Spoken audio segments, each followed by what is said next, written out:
que las enfermedades transmitidas por vectores representan un importante problema de salud pública en México. Se estima que cerca del 60% del territorio nacional presenta condiciones que favorecen la transmisión de las enfermedades de transmisión viral, en donde residen más de 50 millones de personas y se localiza la mayor parte de los centros agrícolas, ganaderos, industriales, pesqueros, petroleros y turísticos de importancia para el país. Dentro de las enfermedades de transmisión viral, las más importantes en México es el dengue. Es un arbovirus asociado al ambiente urbano doméstico, a los hábitos de la población y a la carencia de servicios básicos como el suministro de agua, así como la falta de recolección de basura y desechos de la vivienda. Es por eso que el sistema de salud tiene como propósito fundamental el promover la salud, prevenir la enfermedad, curarla o aliviarla cuando se presenta y rehabilitar al enfermo. Por lo anterior, se presenta el doctor José Rodríguez Cruz con el tema Panorama epidemiológico del dengue.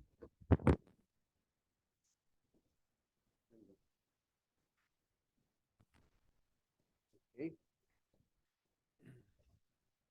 Muy buenos días a todos y todas. Pues agradezco a la Coordinación de Enseñanza de Enfermería la invitación para compartir con ustedes este tema eminentemente epidemiológico. Y lo que ocurre es que cuando escuchamos la palabra epidemiología, generalmente nos imaginamos o suponemos que siempre tiene que hablar con enfermedades de alta frecuencia o que tienen una alta magnitud, pero no siempre es así. A veces un solo caso representa un importante problema de salud pública, como cuando hablamos de una enfermedad emergente, como cuando en 2019 en China hablaban de una neumonía típica, eso ya lo hacía una epidemia. Pero vamos a ver precisamente de un problema de salud pública que preocupa mucho al mundo, dentro de ellos también a nuestro país y de manera particular a Michoacán. Y ¿saben qué? No solamente dentro de Michoacán, a la región de Tierra Caliente o la costa que tiene esas condiciones propicias para que se desarrolle, se reproduzca el vector del dengue, sino también nuestra propia ciudad de Morelia. ¿Y saben qué? Muy cerca de aquí, de este lugar, poblado Colusen, donde se encuentra el Hospital de la Mujer, tenemos también un brote de dengue. Pero no hay que preocuparnos porque precisamente ese es el motivo de esta plática, recordar que es una enfermedad altamente prevenible. De ahí precisamente la importancia de revisar ese tipo de contenidos. Bien, entonces el tema de hoy, agradezco también a quienes estén virtualmente y sobre todo a quienes están aquí físicamente, para poder entonces, como les decía, compartir el tema de epidemiología o bien panorama epidemiológico de manera particular sobre el dengue. Bueno, parte de lo que vamos a revisar en este tema son pues algunos aspectos generales sobre lo que representa el dengue en México y bueno, también en alguna franja importante del mundo donde se reproduce, como decíamos, o se dan las condiciones mejores para que se reproduzca el vector. Por supuesto, también revisar estas definiciones operacionales que nos permiten a nosotros orientar en qué momento debo actuar y de acuerdo a qué características clínicas presente el posible caso para saber cómo intervenir, cómo actuar, cómo romper la cadena de transmisión, que son las definiciones operacionales. Y bueno, también, por supuesto, hablaremos acerca del comportamiento epidemiológico del dengue en México y también en el caso de Michoacán.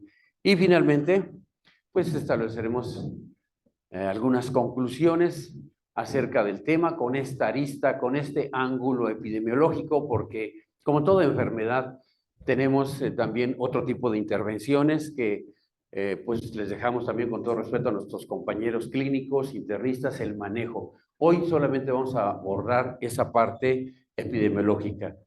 Bueno, el dengue, como ya lo comentaban de inicio, representa un problema de salud pública.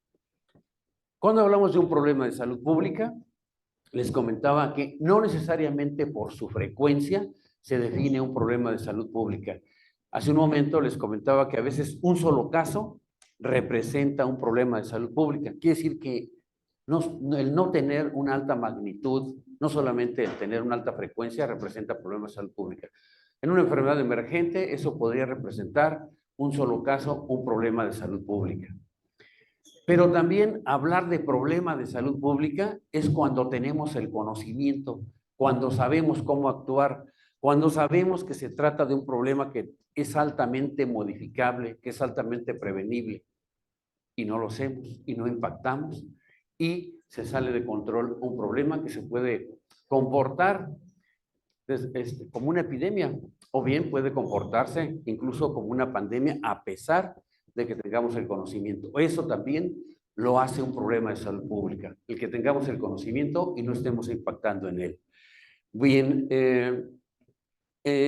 bueno, es uno de sus, otro de los aspectos importantes que hay que destacar acerca del dengue es precisamente como muchas enfermedades transmisibles tienen un periodo de incubación y en ese periodo de incubación hay una infección. Podemos identificar los casos, ¿sí? Pero con el afán de romper precisamente la cadena de transmisión, nos interesa mucho identificarlo cuando aún pues no hay manifestaciones en general en las enfermedades transmisibles. En esta, sobre todo en la etapa inicial, cuando se trata de un dengue no grave, es posible intervenir para evitar que avance a otros estadios de la enfermedad, como un dengue con signos de alarma, un dengue grave. Podemos, en la historia natural de la enfermedad, poderla interrumpir con acciones médicas de alta eficacia.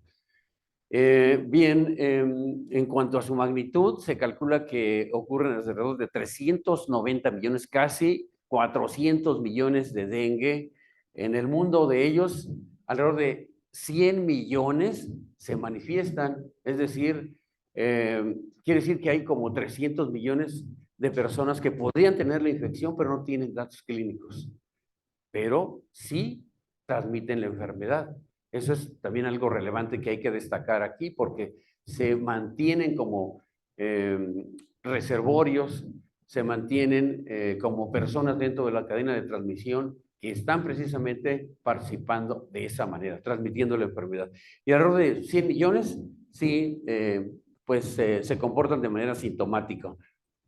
Vean ustedes esta franja importante en el mundo, donde se ubica pues México, Centroamérica, Sudamérica, la mayor parte, pues, prácticamente todo África, algunos países de Asia y Oceanía, que están ubicados por arriba y por abajo del Ecuador, y que eso desde el punto de vista geográfico reúne las condiciones climáticas que favorecen por su temperatura, por la humedad, como ya lo habíamos comentado, la reproducción del vector, que es un mosquito, ustedes lo conocen, ustedes saben cuál es la hembra del Aedes aegypti. Entonces, esta franja es altamente vulnerable, es altamente susceptible para poder desarrollar ese vector y con ello favorecer la transmisión de esta enfermedad que tiene un comportamiento, pues, anteriormente se decía que endémico. Endémico era precisamente que estaba ubicado en estas regiones.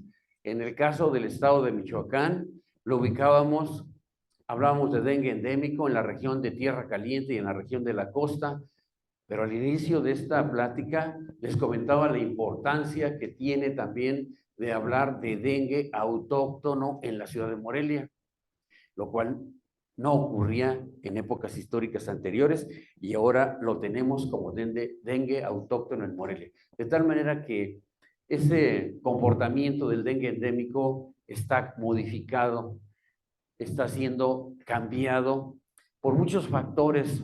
Esta modificación del clima que nosotros mismos como especie humana estamos propiciando, como un factor más, influye precisamente a estos cambios, ¿sí? Entonces el dengue se está extendiendo, está siendo emergente en lugares en los que anteriormente no se comportaba de manera endémica, como el ejemplo que les acabo de poner, ¿sí? Bien, pues la etiología del dengue, ya lo comentaban al inicio también, es una enfermedad viral que es ocasionada por el virus del dengue, del cual se conocen 4 serotipos, el 1, el 2, el 3 y el 4. Los más comunes que se pueden encontrar cuando se realizan pruebas diagnósticas de laboratorio para identificar el agente son el 1, el 2 y el 3. ¿Sí? Generalmente, cuando es ocasionada solamente por un solo serotipo, sí es capaz de generar una respuesta inmune. Y en ocasiones, cuando una persona de manera consecutiva o sucesiva presenta la infección por más de un serotipo, puede ser un dato de gravedad, es decir, que evolucione de un dengue no grave a un dengue con signos de alarma o bien incluso hasta un dengue grave, ¿sí? Bien, entonces esa es su etiología, pero vamos a hablar ahora en la cadena de transmisión. Existe, como ya habíamos comentado, un vector. Voy a adelantarla un poquito más para poder entender la importancia del vector. La cadena de transmisión no son más que un conjunto de elementos que están articulados entre sí y que favorecen que se pudiera ocasionar una infección. Viéndolo de esta manera, con esta imagen como cadena, tiene cierta importancia. Es decir, tenemos una cadena que está pues integrada por eslabones. Esos eslabones son los elementos que participan en esa cadena de transmisión en lo general para cualquier enfermedad transmisible. Y entonces aquí tenemos un reservorio, que en el caso del dengue podría ser el propio, de hecho es el propio ser humano, sintomático o asintomático. Es el ser vivo que es capaz precisamente de albergar y permitir la reproducción, en este caso, del agente etiológico, que es el virus del dengue.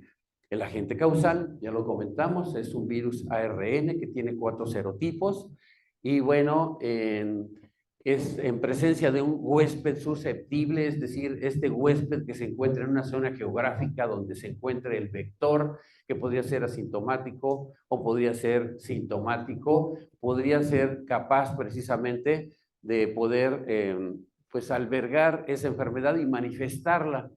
Es decir, al recibir a partir del reservorio en el cual existe una puerta de salida, que es la vía sanguínea por la picadura de un mosquito hembra de la Aedes aegypti, y entra el huésped susceptible también por vía sanguínea. Si tiene pues algunas características que lo hacen susceptible, que algunas biológicas, por ejemplo, el ser niño, el ser adulto mayor, desde el punto de vista biológico, lo hace más susceptible de que se manifieste la enfermedad.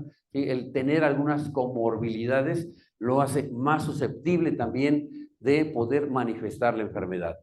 El mecanismo de transmisión, desde el año de 1476, un médico italiano, Girolamo Francastoro, estableció la teoría del contagio, que de hecho históricamente se creía en el contagio. Existen evidencias en la Biblia en las cuales se habla, por ejemplo, de lepra.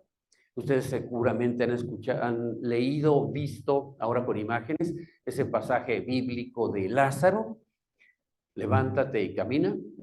Es decir, donde había un modelo explicativo de la enfermedad religioso y que después se crean lazaretos a propósito de este pasaje bíblico donde se aislaba a los enfermos de lepra. Es decir, como una medida, lo vivimos precisamente con COVID, como una medida para cortar la cadena de transmisión dirigida al reservorio, nos aíslan. Y eso hacían desde épocas históricas anteriores.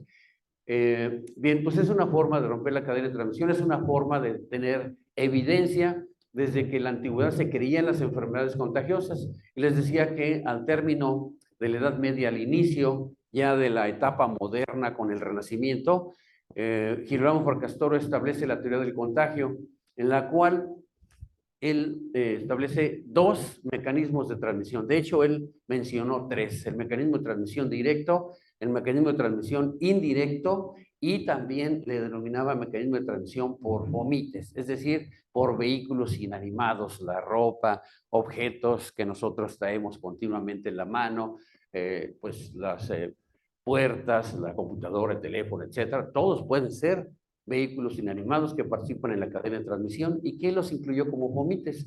Sin embargo, actualmente se conocen, se aceptan esos 2 mecanismos, el directo y el indirecto. El directo, pues es, como ya lo describíamos, adyacente a una puerta de salida del reservorio, encontramos una puerta de entrada, ¿sí?, del agente. Ese es el mecanismo de transmisión directo. Y así como estamos, por ejemplo, una enfermedad respiratoria en este momento, sentaditos así en nuestro lugar, dispuestos, separados, alrededor de 40 centímetros, más o menos lo que calculo entre uno y otro, de cabeza a cabeza, porque de hombro a hombro serían como 15 centímetros. Eso lo hace una puerta de salida y de entrada, pues muy cercanas, el toser, estornudar, por la vía oral, también por la mucosa nasal. Es posible que podamos, a través de las gotitas de flush, hacer llegar a quien está a nuestro lado algún virus. Eso es un mecanismo de transmisión directo, una puerta de salida del reservorio cercano a una puerta de entrada del huésped. Y el mecanismo de transmisión indirecto, generalmente existe un eslabón intermedio que podría ser un vehículo inanimado, una sustancia química, pues puede ser el agua, ¿sí?, por ejemplo, o bien pueden ser también vectores.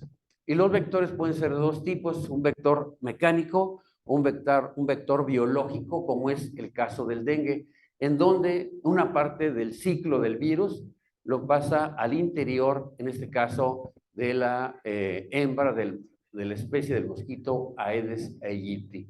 Ese eslabón intermedio es muy importante identificarlo por las acciones que desde el punto de vista preventivo se pueden dirigir a este vector para romper la cadena de transmisión. Entonces, esa es la importancia de ver la transmisión como una cadena. La idea es que al identificar los eslabones podamos romper la cadena.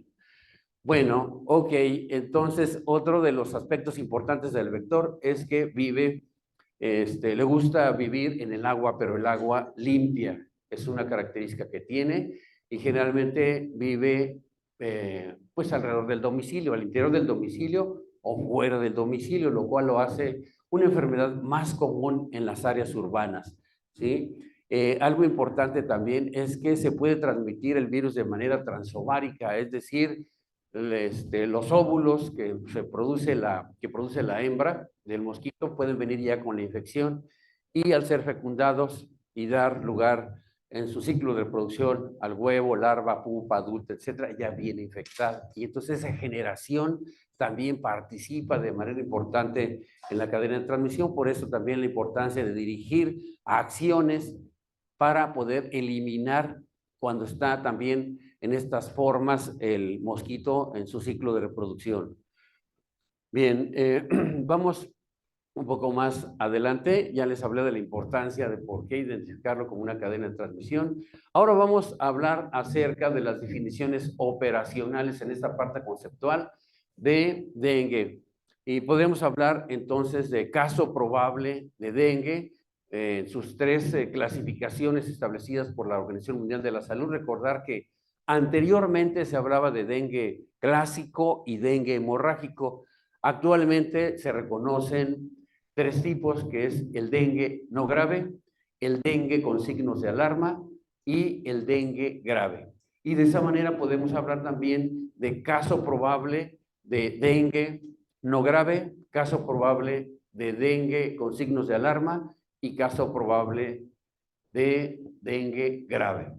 En el primero de ellos es cuando una persona que resida o proceda de una zona de transmisión, que anteriormente le llamamos zona endémica, pero ahora vemos que esto está modificándose, cambiando. Entonces, donde se pruebe que hay transmisión de la enfermedad, procede de ese lugar. En epidemiología es clásico para hacer el diagnóstico tres características que se le denominan tiempo, lugar y persona. Es decir, en lo que se refiere al lugar, si yo en este momento en el Hospital de la Mujer identifico un caso que presente fiebre y además alguno de estos síntomas, como podría ser náusea, vómito, exantema, mialgia, artralgia, cefalea o dolor retroarticular, ¿sí? Una prueba de torniquete positiva, que casi no las hacemos porque hacemos pruebas de laboratorio, ¿sí? Entonces yo podría sospechar que podrían tener un dengue no grave, ¿sí? Es importante identificarlo porque es junto con medidas preventivas, de actuar para evitar que en la historia natural de la enfermedad esto pueda evolucionar hacia un dengue con signos de alarma, incluso si es muy susceptible el huésped, incluso hasta un dengue grave. Cuando no lo identificamos bien y no actuamos de manera oportuna, puede ser fatal. Y es real. En este hospital han fallecido 2 mujeres por dengue grave. Los tenemos aquí. Estamos hablando de realidades. Y esto habla precisamente de la importancia de identificarlos en etapas tempranas a través de manera clínica, como lo hicimos, lo podemos hacer. Y además se puede confirmar también por pruebas de laboratorio. Bueno, en el caso de dengue, caso probable de dengue con signos de alarma, además de lo que ya comenté, para el caso probable de dengue no grave, si se le agrega alguno de estos datos clínicos como dolor abdominal intenso y continuo, vómito persistente, acumulación de líquidos, como podrían ser líquido de ascites, derrame pleural o pericárdico, sangrado de mucosas, letargo, irritabilidad, hipotensión postural, hepatomegalia, aumento del hematocrito, disminución de hemoglobina. Podríamos hablar entonces de un caso probable de dengue con signos de alarma. Aún estamos a tiempo de actuar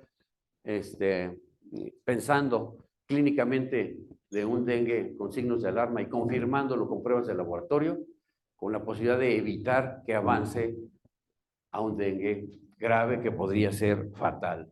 Dengue grave, pues lo podemos ver aquí, es que ya está con un sospecho, que pasó por una sospecha de un dengue no grave, después un dengue con signos de alarma, y se le agrega además prácticamente datos de choque, pues estamos hablando precisamente de la severidad de la enfermedad, de la virulento que podría ser esta enfermedad, que puede avanzar desde un caso leve, identificado como dengue no grave, hasta un dengue muy grave, que podría ser una persona en estado de choque, que está evidenciado por pulso débil o indetectable, taquicardia, extremidades frías, etcétera. Sangrado grave, manifestado por hematemesis, melena, metrorragia o sangrado de alguna parte del sistema nervioso central, ¿sí? O incluso compromiso de otros órganos. Es decir, podríamos hablar de una falla orgánica múltiple. Estamos hablando de la severidad que tiene el dengue, y cuando está en estas condiciones, pues también se asocia con una alta posibilidad incluso de muerte, a pesar de que tiene componentes que son altamente modificables, que ya precisamente hablamos de su importancia cuando describimos los eslabones que integran la cadena de transmisión. Y bueno, podemos hablar en estas definiciones operacionales del caso confirmado. Y el caso confirmado no es más que identificar el agente o bien la respuesta en el organismo al agente. En los primeros 5 días podemos identificar el agente a través de la realización de una prueba de PCR, ¿sí? Podemos hacerlo para dengue no grave, para dengue con signos de alarma o dengue grave.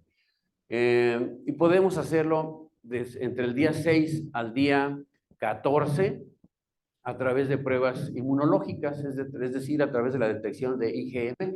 También podemos el poder confirmar si se trata de alguno de estos tipos de dengue, ¿sí?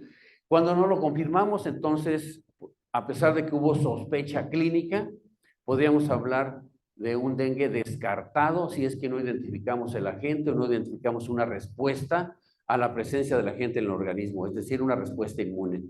Y bueno, el caso estimado de dengue, desde el punto de vista epidemiológico, es importante saber que cuando nosotros confirmamos algunos casos y los sumamos a los que no hicimos pruebas, podemos obtener un porcentaje para que todos aquellos que potencialmente podrían tener la infección, poder cuantificar la magnitud del problema, haciendo este tipo de estimaciones. Bien, hay algunas situaciones que merecen especial importancia. Hablamos hace un momento del huésped susceptible. El ser niño, el ser menor de 5 años, y tener presencia de fiebre es altamente también posible desde el punto de vista clínico, que podría tratarse procediendo de lugar de una zona endémica y tener fiebre, características de persona, y estar ocurriendo sobre todo en el momento, desde el punto de vista cíclico, de mayor presencia de dengue, que podría presentarse de esa enfermedad, ¿sí? Y bueno, algo que no debemos de perder de vista para conocer el comportamiento real del dengue es registrar todo caso probable de dengue.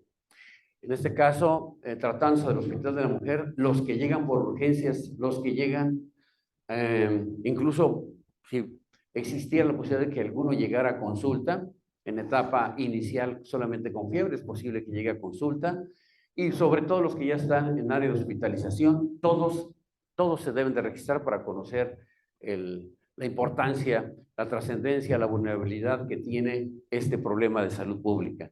¿Sí?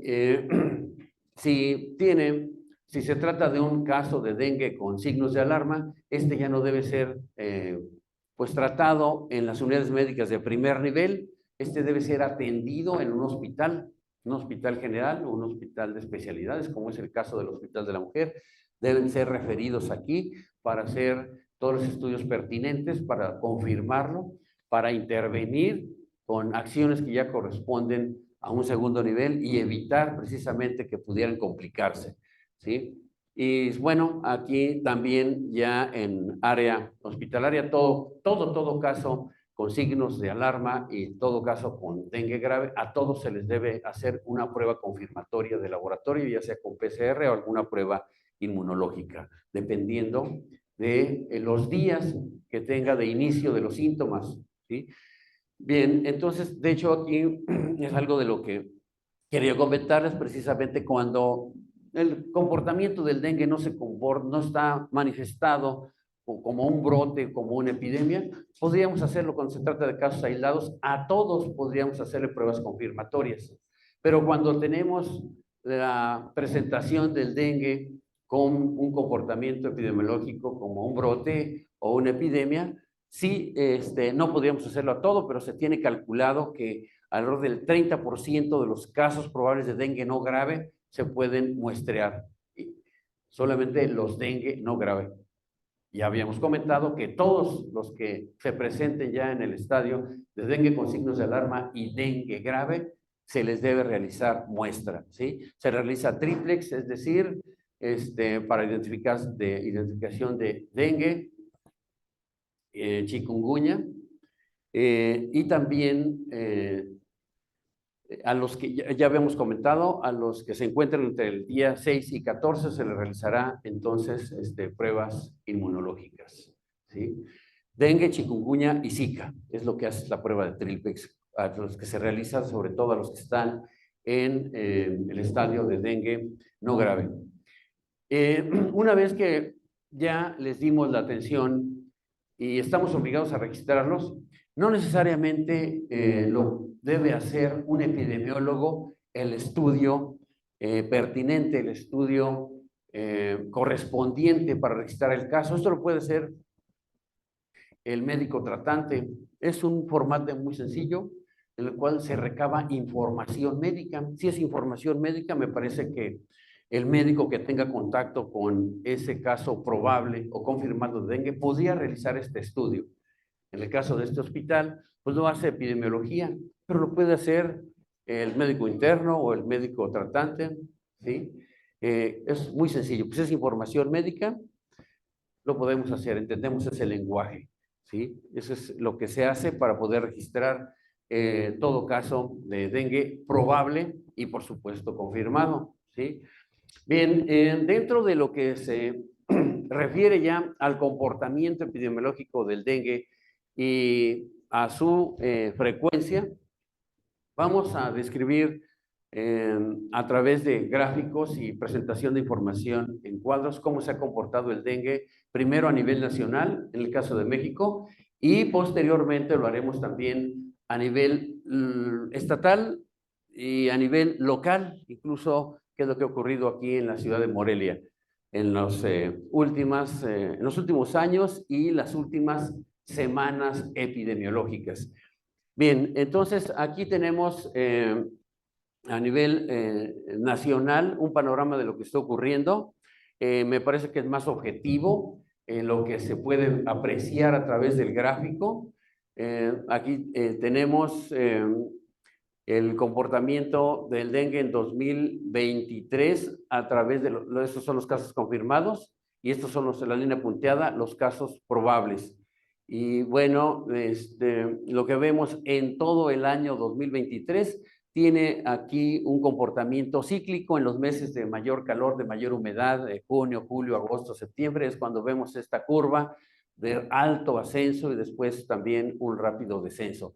Pero lo que hay que ver aquí, que son las primeras semanas de la 1 a la 17 ya del 2024, vean ustedes con rojo, estos son la línea, los casos confirmados y también los casos probables en 2024. Estos casos probables que están en rojo están por arriba de los casos probables de la semana 1 a la 17 del 2023.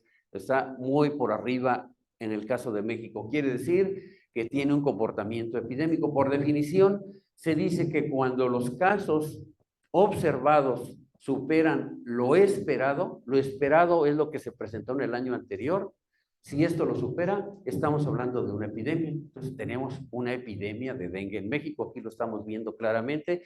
Esto que está en línea punteada en rojo corresponde a las semanas de la 1 a la 17, es decir, del 1 de enero como al 30 de abril, más o menos.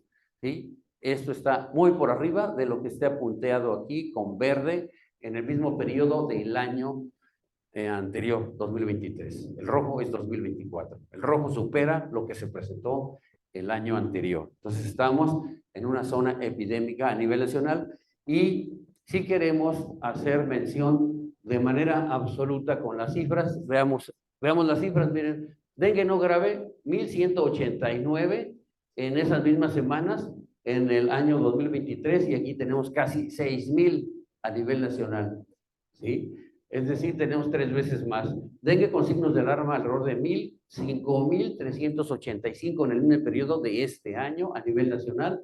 Dengue grave solamente 73 en el mismo periodo en 2023 y aquí ya tenemos 362 casos de dengue grave en todo el país. Y ahora, si sumamos dengue con signos de alarma más dengue grave, 1,120 en el mismo periodo del 2023 y casi 6,000 en este periodo de enero a abril del 2024. ¿Sí? Casos confirmados, casi, bueno, cercano a los 12,000, mientras que en el 2023 tan solo 2,309. 14 defunciones en este periodo de 4 meses, de enero a abril del 2024, en relación a solamente 3 defunciones en el periodo igual, idéntico, pero de 2023. O sea, esto nos habla de lo preocupante de este problema. Sí es, les decía, es fatal, puede ocasionar la muerte. Y bueno, dentro de los, solamente relacionado con casos confirmados, es lo mismo, ven ustedes, ya lo describí, en las mismas semanas del 2024 superan en mucho lo presentado en el 2023. Es algo que ya les había comentado con la información anterior. Y aquí también podemos notar ese comportamiento cíclico que tienen los casos probables en verde en todo el año 2023 y destacar aquí también los casos confirmados en rojo, igual se sube la curva en el mismo periodo cíclico cuando aumenta el calor, cuando aumenta la temperatura, cuando las condiciones son más favorables para el desarrollo del vector. Pero otra vez aquí, lo más importante, en las primeras semanas del 2024, esto que vemos aquí, esta línea de los casos probables y esta línea de los casos confirmados está por arriba del mismo periodo del año anterior. Aquí se ve de manera más objetiva ese comportamiento epidémico que está presentando el dengue en este año 2024 y estamos a 14 de mayo. Es decir, no hemos llegado al pico más elevado y ya estamos en zona epidémica. ¿Sí? Bueno, ¿qué estados son los que presentan la más alta frecuencia? Tabasco, Colima, Guerrero, Quintana Roo, Campeche, Baja California, Nayarit, Morelos. Son los que preceden a Michoacán, que se ubica en el noveno lugar en cuanto a cifras absolutas que están aquí y también en lo que se refiere a la tasa de incidencia. Aquí la tasa de incidencia, ese dato que se registra ahí es el total de casos por cada 100,000 personas. Y bueno, 93.07 para el caso de Tabasco, 84 para Colima, ¿sí? 80 para Quintana Roo, etcétera. Yo quiero destacar aquí Michoacán, que tiene una tasa de incidencia de 12.89, es decir, casi 13 casos por cada 100,000 personas se presentan en Michoacán y nos encontramos en el país en noveno lugar. Y aquí también de manera objetiva, con este gráfico de mapa, podemos apreciar los que se encuentran en color rojo, son los estados que tienen una mayor incidencia. Y pues sí, los podemos identificar rápidamente: Guerrero, Colima, Tabasco, son los que están en rojo, y los que están en verde como Quintana Roo, Campeche, vemos también aquí a Nayarit, vemos Baja California Sur, que también están en una incidencia intermedia, y los de menor incidencia son los que están en azul y en ausencia de casos, los que están aquí en el estado del norte. Michoacán, aquí lo ubicamos con una incidencia baja, pero de acuerdo a su comportamiento histórico, también estamos en epidemia, igual que el resto del país. Lo que estamos observando en estas primeras semanas del año ya superó lo que se presentó en las primeras semanas del año del 2023. Bueno, en lo que se refiere a los casos e incidencia solamente de los confirmados, vemos aquí que por grupos de edad predomina en edades jóvenes, es decir, en niños, y también en adolescentes, adultos jóvenes, y un poco menos en adultos medianos y adultos mayores. Aquí esto se refiere a dengue no grave, y lo que se refiere a dengue con signos de alarma es un reflejo de lo anterior. También por grupos de edad, la población con mayor riesgo de padecer la enfermedad son niños, son adolescentes, adultos jóvenes que tienen mayor movilidad. Y por género, por sexo, uno pensaría que quien se expone más es el hombre, por una mayor movilidad, tal vez pensando en el laboral, pero hablamos precisamente de los hábitos que tiene, del comportamiento que tiene el vector, que es peri-intradomiciliario, y entonces también aquí se refleja una mayor exposición de la mujer, y discretamente a nivel nacional se presenta el mayor riesgo de padecer la enfermedad, la mujer. Aquí está un poquito más, ¿sí? Alrededor de 52%, 53%, aquí 53 para dengue no grave y 52 para dengue grave, con mayor frecuencia o mayor riesgo para el caso de la mujer. Bueno, ¿dónde se identifican los casos por institución? La mayoría son confirmados y se presentan a demandar atención ahora en las unidades médicas del IMSS Bienestar, que vemos con este color pues beige o café muy claro, seguido también de las unidades médicas del IMSS régimen ordinario y las de la Secretaría de Salud, que están pasando a formar parte del IMSS Bienestar. Bueno, en el caso de Michoacán, vean ustedes este periodo cronológico que va desde el año 2008 hasta el 2024, y podemos apreciar un comportamiento irregular, porque tiene elevaciones, déjenme ver, aquí está, y después descensos, como lo vemos aquí, bruscamente de 2009 a 2010. Y después más o menos se mantiene en este periodo de 2011 a 2016 con una frecuencia más o menos similar, para que en el 2019 vuelva a tener un incremento en cifras absolutas a 2.505 y 1.074 en el 2023, y solamente en los primeros 4 meses del 2024 ya tenemos más de la mitad de lo que se presentó en todo el año anterior, solamente en 4 meses. Aquí está 784, solamente de la semana 1 a la 17, es decir, del 1 de enero al 30 de abril, ya tenemos más de la mitad de los casos que se registraron en todo un año en el caso de Michoacán. Por eso les decía, a pesar de que en el caso de Michoacán tenemos una incidencia baja, pero tenemos un comportamiento epidémico de la enfermedad, ¿sí? Bueno, aquí podemos apreciar la distribución de casos probables y confirmados por grupos de edad y también lo que ya habíamos descrito, generalmente, pues la mayoría se presentan en población de adolescentes y de adultos jóvenes, tanto los probables como los confirmados. Y en lo que se refiere al porcentaje de positividad cuando se confirman, encontramos aquí más o menos que es alrededor del entre el 40 a 50% de positividad. Aquí está el 40, aquí está el 50. Esta línea verde habla de los casos que se confirman, tanto para casos de dengue, dengue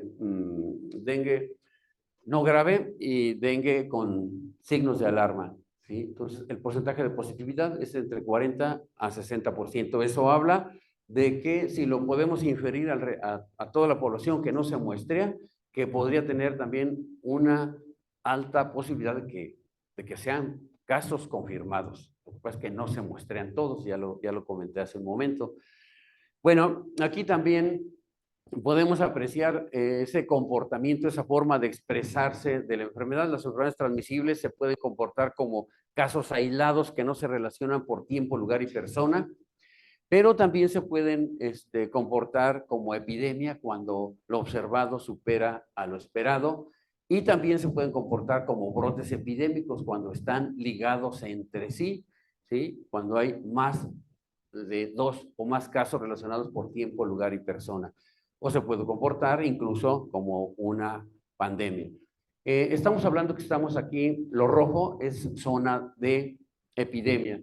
Este es un canal endémico que se construye con información al menos de 5 años, se obtienen promedios y en relación a esos promedios se esperaría un comportamiento de la enfermedad. Entonces, en relación a esos promedios, se esperaría que nosotros estuviéramos aquí, tal vez en zona de alarma, posiblemente, o en zona de seguridad o de éxito, pero no aquí. En lo rojo ya estamos en zona de epidemia al inicio del año. Esta curva que está aquí nos está señalando nuevamente de la semana 1 a la 17, del 1 de enero al 30 de abril. Estamos en zona de epidemia, en esta zona roja, en el caso del estado de Michoacán. Y bueno, es algo similar lo que se presenta para el caso de los, de casos de dengue probable. Los anteriores habían sido los casos confirmados. Cuando veamos esto que de pronto encontramos un descenso muy brusco, habría que pensar también en la confiabilidad de los datos. Si tenemos un comportamiento que de manera natural va hacia la alta, como está presente aquí para los casos confirmados, ¿sí? De hecho, aquí está una línea de tendencia, tiene un comportamiento franco hacia el ascenso, eso es lo natural, pero cuando tiene ese comportamiento y de pronto desciende, habría que pensar también en la posibilidad de que haya algún posible subregistro de casos, ¿sí? Entonces, no nos confiemos en este descenso. Más bien, yo pensaría que sigue de manera natural un comportamiento hacia el incremento como, como un comportamiento incluso epidémico. Bueno, y aquí en ese comparativo también de 2023 y 2024, tenemos 641 casos en 2024 y tan solo 32 en el mismo periodo del año anterior, de casos confirmados de casos confirmados de dengue no grave, y casos confirmados de dengue con signos de alarma 140, contra solamente 15 de la semana 1 a la 17 en 2023. 13 casos confirmados para dengue grave en ese mismo periodo, de la semana 1 a la 17, en este año, y aquí dice que 0 en el caso de 2023.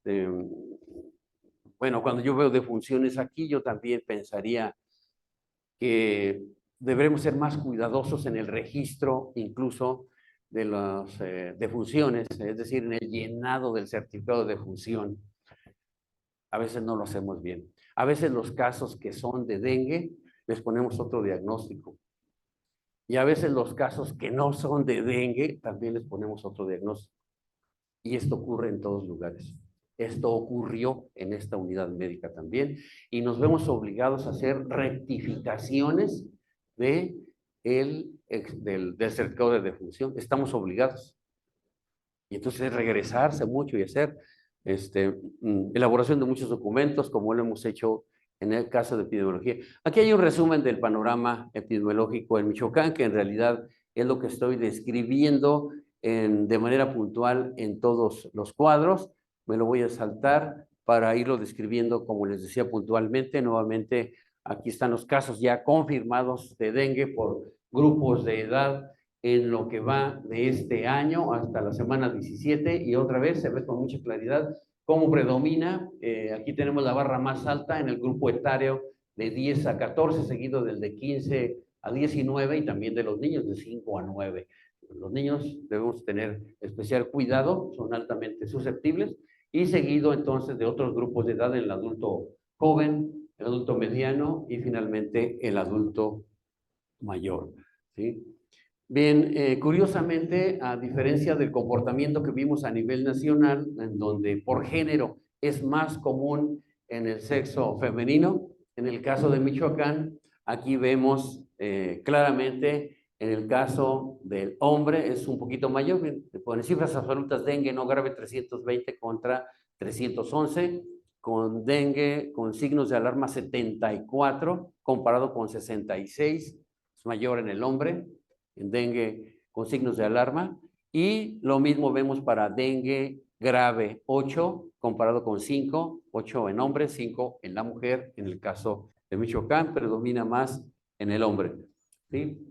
Y los casos confirmados de dengue por semana de inicio de síntomas, pues también aquí vemos que la mayoría de los que se han confirmado son en la semana 16 a 17, pero la frecuencia, por supuesto que es mayor, y estamos obligados, como ya les comentaba, a realizar incluso las pruebas confirmatorias cuando tenemos dengue con signos de alarma y dengue grave, ¿sí?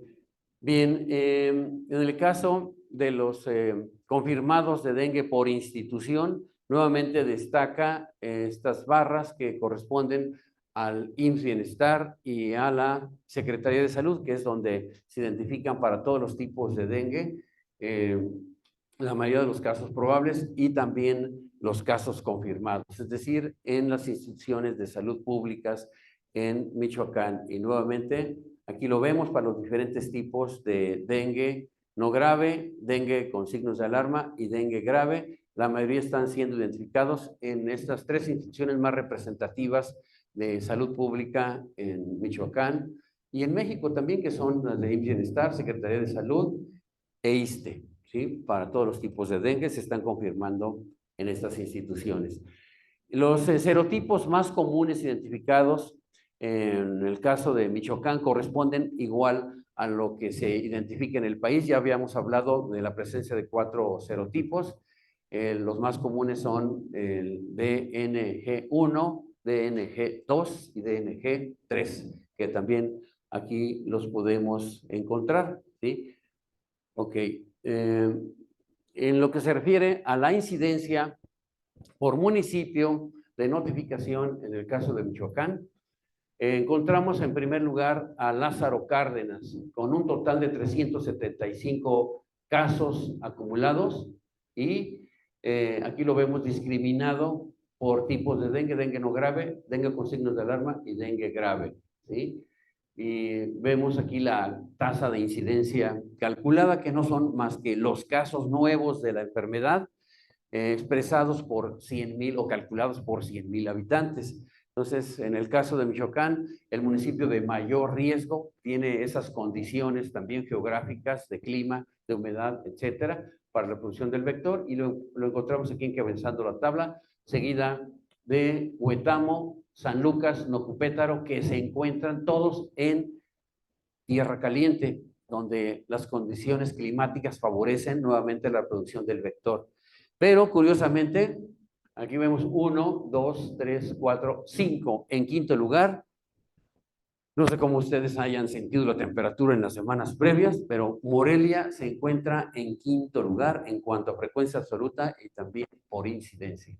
Es decir, sí nos debe preocupar incluso nuestra localidad con un alto riesgo también de poder tener la posibilidad de enfermar por dengue, seguida de otros municipios como Apatzingán, Caráparo, Churumuco, que están en la costa y en tierra caliente de Michoacán.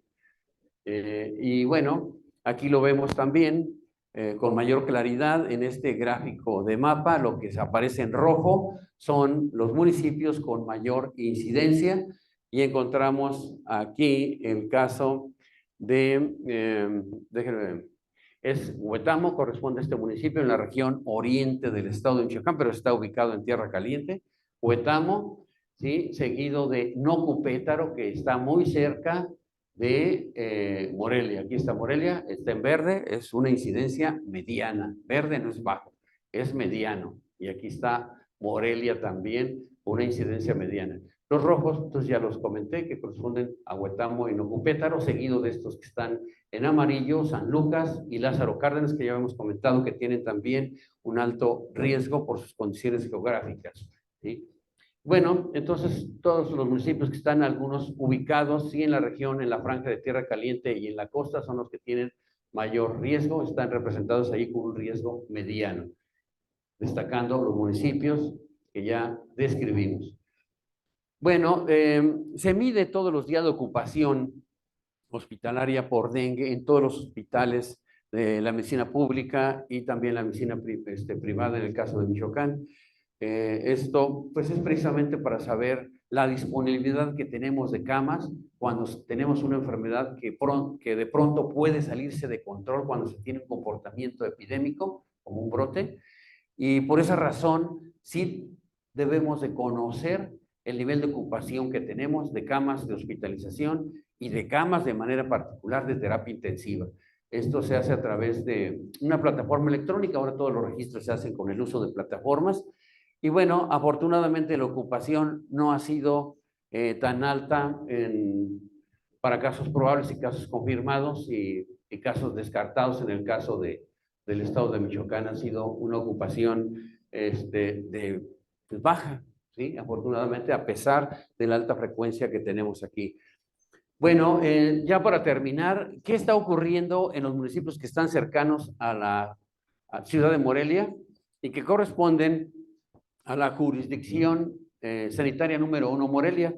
Ustedes saben que para su organización la Secretaría de Salud se divide en jurisdicciones o regiones sanitarias. El caso del estado de Michoacán está dividido en 8 jurisdicciones sanitarias. La 1 corresponde, bueno, se los hago así por sobre todo por los estudiantes.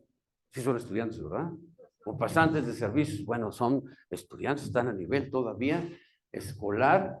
Es bueno que sepan cómo estamos organizados. Jurisdicción 1 y municipios que están cercanos a Morelia, corresponde a la jurisdicción 1 Morelia, la 2 es Zamora, la 3 es Zitácuaro, la 4 es Pátzcuaro, la 5 Uruapan, la 6 La Piedad, la 7 Apatzingán y la 8 Lázaro Cárdenas. Bien, Morelia se ubica en la jurisdicción 1, entonces en esa región conformada por 15 municipios. Así se está comportando el dengue en este periodo cronológico que va del 2018 al 2024 y como ustedes pueden apreciar, tiene también un comportamiento hacia el incremento. Pero fíjense bien, esta información del 2018 al 2023 corresponde a 12 meses, a un año. Y esto que se presenta aquí en el año 2024 corresponde tan solo a 4 meses. Y vean ustedes en la jurisdicción sanitaria lo que está ocurriendo en esos 15 municipios, en números absolutos, 126 casos solamente en 4 meses, comparado con tan solo 22 casos en el año 2023, todo lo acumulado de un año, ¿eh? Entonces esto es verdaderamente preocupante lo que está ocurriendo incluso aquí en la zona de Morelia. Y bueno, aquí lo podemos apreciar también en este gráfico. Nos encontramos, vean, la línea azul dice casos incidentes, es decir, son los casos nuevos, son los casos de personas probables que se identificaron clínicamente y algunos confirmados. cómo está, debería de estar aquí planito, pero no, está, si está planito es porque en este periodo del año, en las primeras semanas de 2024, ¿sí? Esperaríamos que estuviera de acuerdo a lo que se presentó en el periodo anterior, que fueron muy pocos casos, que estuviera planito aquí, por abajo de lo rojo, pero está ya en lo rojo. Eso quiere decir que está en zona de epidemia, también para el caso de la cuestión sanitaria número 1, Morelia, y particularmente para el municipio de Morelia, pues ya lo vimos la alta frecuencia que presenta. Entonces, estamos también en zona de epidemia para el caso de la cuestión sanitaria 1 y para el caso particular también del municipio de Morelia. Y bueno, aquí vemos entonces también los casos de dengue de este periodo de la semana 1 a la 17, quiere ser repetido, que corresponde a los 4 primeros meses de este año. 126 casos probables, 16 casos confirmados contra 0 casos confirmados el mismo periodo del año anterior. Esto también nos debe preocupar. 6, es decir, en este año sí se han confirmado. Algo ocurrió también entonces con la realización de pruebas. Es la importancia de confirmarlos también. Esto no es natural que no estemos confirmando casos. El año anterior aquí se reporta que no se confirmó ningún caso en la cuestión sanitaria 1 de Morelia. ¿Sí? Bueno, y aquí lo vemos entonces también pues de manera gráfica, de manera porcentual, ¿sí? 87% vemos del total de casos fueron negativos y tan solamente 13% positivos de esos que se realizaron, que se confirmaron. Pero yo tomaría con reserva también esta información porque ya les comenté que no hemos hecho muchas pruebas. Hace un momento comentaba que el año anterior 0 casos confirmados. Quiere decir que no hacemos muchas pruebas. Entonces, habría que tomar con reserva esto. Hace un momento hablábamos de que había en todo el estado alrededor de un 40% de positividad y aquí en la jurisdicción estamos hablando de tan solo 13%. Comparado con una media estatal es muy bajo, habría que revisar ese dato, ¿sí?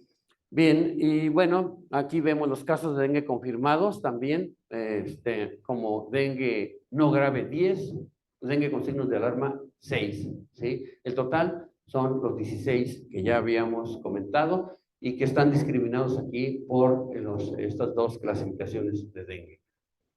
Y bueno, aquí ya prácticamente estamos cerrando esta plática con esta información y vemos cómo igual por semanas epidemiológicas de la 1 a la 17 tenemos representados en datos o en cifras absolutas los casos probables en amarillo y con rojo los casos confirmados. La mayoría de la información que tenemos pues es relacionada con casos probables y podríamos decir que tiene una tendencia ascendente de la semana 1 a la 17.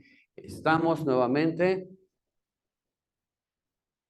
repitiendo esa información por la importancia que tiene, porque todavía no se viene el periodo que desde el punto de vista del comportamiento cíclico de la enfermedad, en el que esperaríamos mayor incidencia. Todavía no llegamos, pero tenemos una tendencia ascendente. Quiere decir que si siguiera de manera natural esta tendencia, esperaríamos una alta frecuencia en los meses de mayor humedad, de mayor calor. Esperábamos tener todas esas medidas de control que ya hemos revisado la importancia de romper la cadena de transmisión. Bueno, otra vez aquí enfatizar la importancia del lugar donde nos encontramos, es decir, la ciudad de Morelia. La mayoría de los casos que se han identificado pertenecen al municipio de Morelia, 12 casos, seguida por Sitio y Sinapecuaro, ¿sí? Bien, entonces esto es de reflexionar también lo que está ocurriendo aquí en la ciudad de Morelia.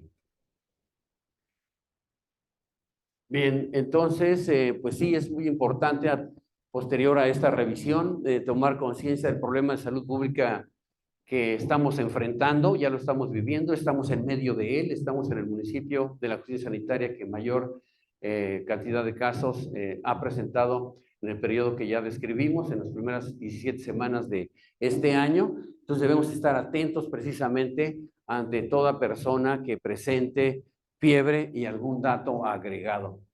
Vivir en Morelia, acuérdense, de la variable epidemiológica lugar ya ante fiebre, mialgias, artralgias, etcétera, podríamos sospechar de dengue. Hay que estudiarlos, confirmarlos, ¿sí? Es decir, pensar en la definición operacional, fortalecer lo que estamos haciendo aquí, que de hecho yo siempre he visto que quien más se preocupa de una capacitación continua formal son ustedes, enfermería. Merecen nuestro respeto, merecen nuestras felicitaciones, reconocimiento, porque yo semana a semana las veo ocupadas actualizándose constantemente. Eso estamos obligados precisamente para tener más herramientas y poder enfrentar mejor los problemas de salud que demandan de nuestros servicios, ¿sí? Cuando sea posible, pues sí realizar el muestreo, sobre todo a todos los casos de dengue con signos de alarma y dengue grave. Mantener estrecha vigilancia epidemiológica, de acuerdo precisamente hasta pensar en la movilidad poblacional de los casos, de los municipios que tienen mayor incidencia. En el caso de la crisis sanitaria, pues es este municipio que es Morelia. Y bueno, identificar también, pensar en los niños, pensar en las embarazadas, pensar también en los adultos mayores, en aquellos que tienen comorbilidades, que tienen mayor riesgo de manifestar esta enfermedad, dadas las condiciones, desde el punto de vista geográfico, desde el punto de vista clínico, y pues también antes pensábamos que era solamente con mayor frecuencia en la época de calor, de humedad, pero estamos viendo que ese comportamiento está cambiando. Estamos en zona de epidemia en los primeros 4 meses del año. Muy bien, es para reflexionar. Les agradezco mucho su atención. Muchas gracias. Es lo que deseamos compartir con ustedes a través del Departamento de Epidemiología. Que tengan excelente día.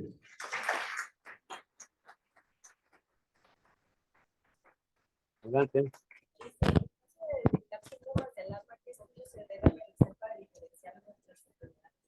Bueno, hace un momento comentábamos que los estudios, a partir del inicio de los síntomas en los primeros 5 días, se requiere hacer pruebas de laboratorio.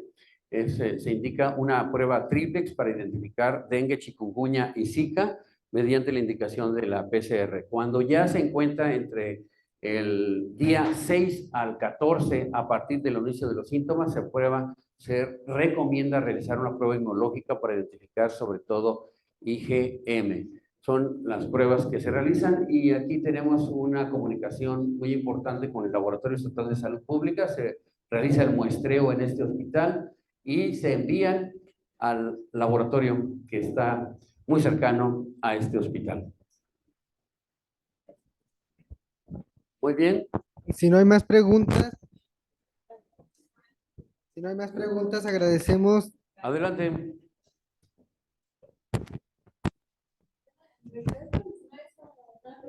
Pero la verdad, desde que empecé a hacer el curso, me llamó mucho la atención que al menos en el 2019 fue un número exagerado de casos que hubo, pero después de ese año vemos que entra la pandemia, entonces la población está más atenta a tener síntomas de cualquier tipo, entonces como población nos acercamos más al centro de salud a ver qué tenemos, o sea, pues COVID, quizá no, y a lo mejor pues lo detectan como COVID, ¿no? Pero yo al menos quisiera como hacerle la invitación a todos, porque en realidad cuando uno se siente enfermo no va al doctor.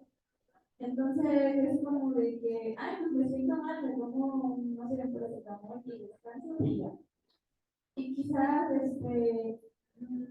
nosotros no le damos pues la importancia de ir al doctor hasta que ya nos sentimos mal, y es cuando ya en el hospital pues, nos damos cuenta pues, de que pues es un caso probable de dengue.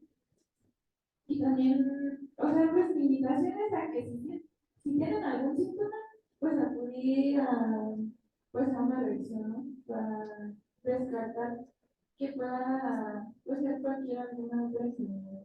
Y la otra, se llama así, el mosquito tiene dos fases, que es la acuática y la aérea. Entonces, cuando el mosquito empieza a dejar sus huevecillos en el agua, pues yo los invitaría a que no dejen pues vasos de agua así toda la noche, o que si tienen algún lugar donde se estanque el agua, pues también que a cada ratito pues estamos limpiándolo así, porque pues estamos, si lo dejamos, estamos promoviendo que ese mosquito pues se desarrolle.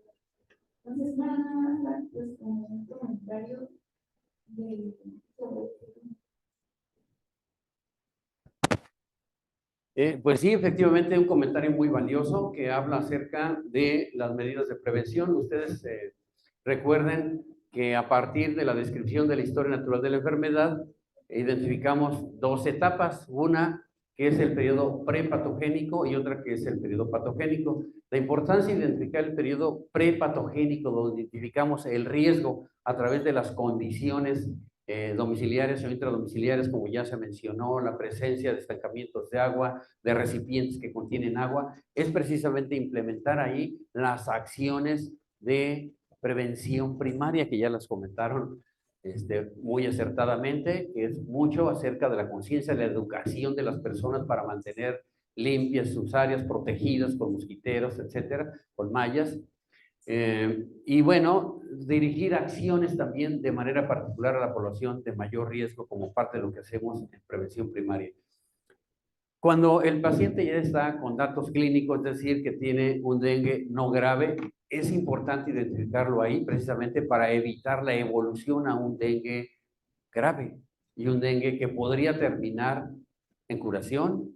Todos esperaríamos que fuera así, pero desafortunadamente algunos casos también terminan en muerte. Entonces, con un enfoque preventivo es hacer el diagnóstico oportuno también, ya ubicado en prevención secundaria para evitar que se complique el caso y que pudiera formar parte, desafortunadamente, de las estadísticas de mortalidad por una enfermedad altamente prevenible en México, en Michoacán y aquí en Morelia. Muy bien. Ok, muchas gracias.